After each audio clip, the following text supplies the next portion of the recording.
Segmen ini kita akan review bagaimana jalannya perdagangan di sepanjang hari ini. Dan kami ingatkan kembali Anda masih bisa secara aktif berpartisipasi dan bergabung bersama kami di telepon interaktif di 021391 di 5201 dan juga ada WhatsApp interaktif kami di 0812 di 1398 di 3749 seperti yang tertera di layar televisi Anda. Saat ini kami sudah terhubung bersama dengan Bapak Berlian Juveni yang merupakan VP Strategic Business Acquisition RHB Sekuritas. Kita akan langsung sapa saja. Pak Berlian, selamat sore, apa kabar Pak? Baik Mas David, selamat sore, apa kabar? Kabar baik. Pak Berlian, terima kasih sudah meluangkan waktu di IDX Channel. Di penutupan sesi kedua di perdagangan hari ini, indeks harga saham gabungan kembali ditutup di zona hijau Pak Berlian, level 6.600-an. Yang pada perdagangan hari sebelumnya sempat ditinggalkan, hari ini kembali diduduki oleh IHSG. Bagaimana Anda melihat pola pergerakan dari indeks harga saham gabungan hampir sepekan perdagangan terakhir, Pak Berlian? Ya, setelah 3 hari turun ya, Mas, boleh dikatakan ini merupakan memberikan angin segar buat teman-teman investor yang menantikan ada rebound di market.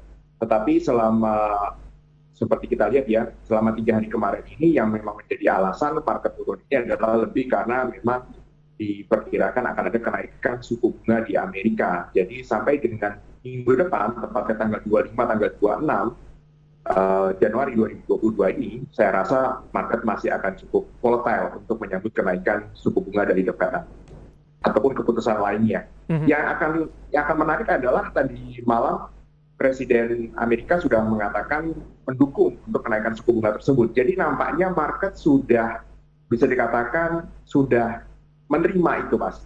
Nah, ini bisa dikatakan ini rebound hari ini semoga masih bisa dilanjutkan ya untuk minggu depan dan selanjutnya juga. Baik, rebound hari ini tampaknya masih ditopang oleh sektor energi, Pak Berlian, sama dengan pada perdagangan kemarin begitu. Tapi yang cukup berbeda adalah ketika pada perdagangan kemarin sektor energi murni ditopang oleh saham-saham di sektor pertambangan batubara yang mengalami penguatan signifikan.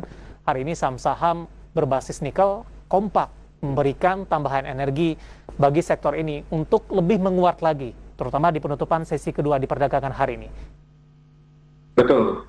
Kita lihat ada beberapa saham yang terkait dengan sektor energi ini yang Mas David tadi sampaikan berbasis nikel tadi ada Niko, kemudian ada Antam. Ini sudah mendapatkan boleh dibilang indikasi ada technical rebound ya untuk saat ini. Yang memang lebih solid ada di saham Info itu sendiri karena memang secara fundamental bisa dikatakan cerita untuk Info sendiri memang cukup solid.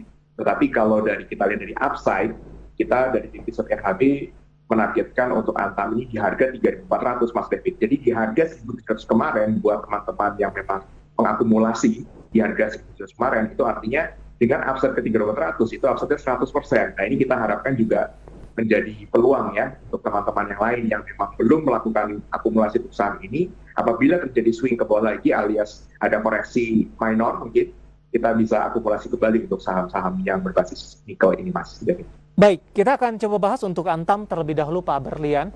Sebelumnya telah mengalami koreksi yang cukup dalam untuk Antam hari ini berbalik arah di 12,17%. Penguatan yang cukup signifikan di penutupan sesi kedua hari ini untuk Antam sudah menutupi gap pelemahan yang terjadi dalam beberapa hari terakhir atau masih ada ruang penguatan yang akan dikejar oleh Antam, Pak Berlian? Ya, untuk ruang penguatan saya rasa masih ada karena memang secara fundamental dan harga komoditi untuk nikel sendiri memang masih melanjutkan tren yang bisa dikatakan solid dari tahun-tahun sebelumnya, Mas David. Tetapi untuk kenaikan yang sudah sebesar hari ini ya, 12% seperti ini, secara umum akan wajar untuk ada koreksi terlebih dahulu. Mungkin ke area sekitar 1.850 atau ke area mungkin 1.800 kecil ya. Di bawah 1.800 sampai 1.850 saya rasa itu merupakan area akumulasi kembali untuk saham Antam ini. Baik, selain Antam, Inco tadi juga sempat Anda singgung. Hari ini menguat di 2,25% dan ditutup di level 5.000. Tadi pun sempat menyentuh ke level tertingginya di 5.175. Peluang besok untuk akhir pekan, Pak Berlian? Ya, untuk Inco agak berbeda, Mas David. Ketika kita bicara chart, maka kita bisa melihat untuk Inco ini ada pola reversal candle yang cukup drastis ya. Jadi kenaikan tadi pagi sampai dengan puncaknya di siang hari kemudian per detik ini itu bisa dikatakan reversal candle ini ekornya panjang atas, jadi shadow-nya bisa dikatakan ini merupakan indikasi untuk koreksi yang mungkin ke area 4.800 ya untuk saham Inco ini, saya lihatnya seperti itu untuk Inco. Berbeda dengan Antam yang memang kemarin ini lebih cenderung dibanting ya, dan kita bisa melihat juga kenaikan hari ini juga luar biasa tingginya juga untuk Antam, tetapi secara upside atau secara candlestick-nya sendiri saya lihat masih cukup strong untuk si Antamnya ya. Jadi kombinasi keduanya baik Antam maupun Inco ini menunjukkan bahwa koreksi besok masih cukup wajar, jadi tidak untuk menjadi suatu kepanikan. Dan itu menjadi peluang buat mereka yang belum membeli saham ini untuk masuk kembali ke saham Antam maupun Inco nanti. Baik, bagaimana dengan TINS, Pak Berlian? Apakah arah pergerakannya juga sama dengan Antam dan juga ada Inco? Iya, memang sebetulnya Mas David, kalau kita kombinasikan secara teknikal maupun fundamental, maka kita bisa menemukan dibandingkan Antam, TINS ini sebenarnya jauh lebih menarik, Mas David.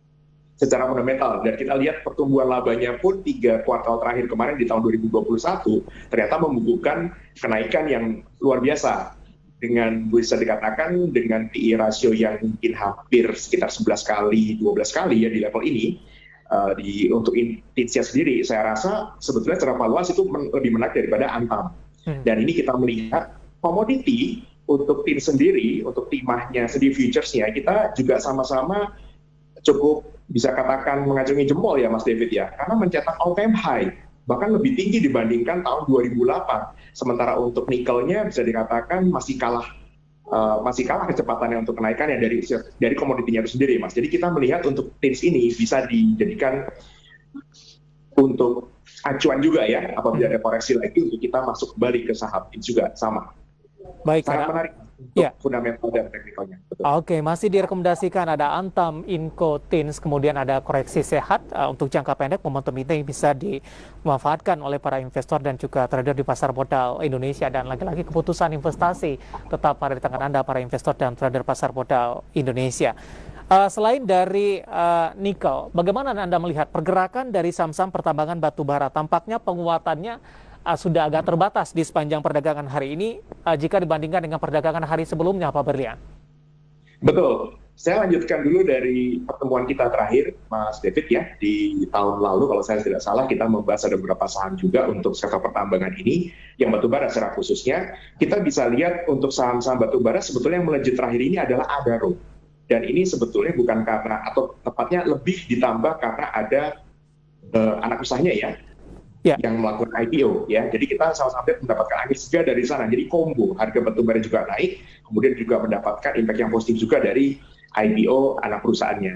Itu tidak dialami oleh saham-saham atau emiten batubara lainnya. Sama seperti yang misalkan contoh yang RHB memang suka adalah UNTR. Kita waktu itu saya mengingat di level 22.000, Mas David, ketika kita rekomendasikan, dan untuk trading cepat saya rasa untuk targetnya sudah tercapai juga untuk UNTR, ya trackernya sendiri ya. Dan hari ini ada koreksi juga. Jadi memang secara umum untuk batu bara ini agak berbeda dengan sektor yang bisa dikatakan komoditi lainnya ya, karena memang secara inflow dari asingnya pun alias dari fund besarnya pun itu cenderung untuk mengurangi exposure terhadap saham-saham batu bara. Baik, Adaro jangka pendek Pak Berlian, 2310 penutupan hari ini.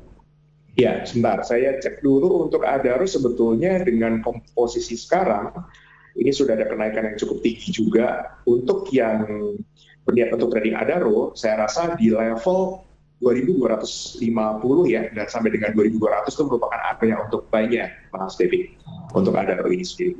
Baik, kita beralih ke anak usahanya ADMR. Hari ini juga pada perdagangan kemarin juga mengalami penguatan yang signifikan ini. 1015 posisi level tertinggi yang disentuh di sepanjang perdagangan hari ini. Rekomendasi jangka pendek untuk Adaro Minerals, Pak Berlian. Ya, untuk Adaro Mineral ini ada pola yang bisa dikatakan reversal candle sebetulnya tidak terlalu juga, karena bisa dikatakan antara badan dan dengan ekornya itu cukup imbang. Jadi Kalau misalkan ditanya untuk entry apakah bisa naik, jawaban saya tentu masih bisa. Tetapi untuk entry yang low risk atau entry yang bisa kita katakan membeli di support, tentu saja bukan di level sekarang ya.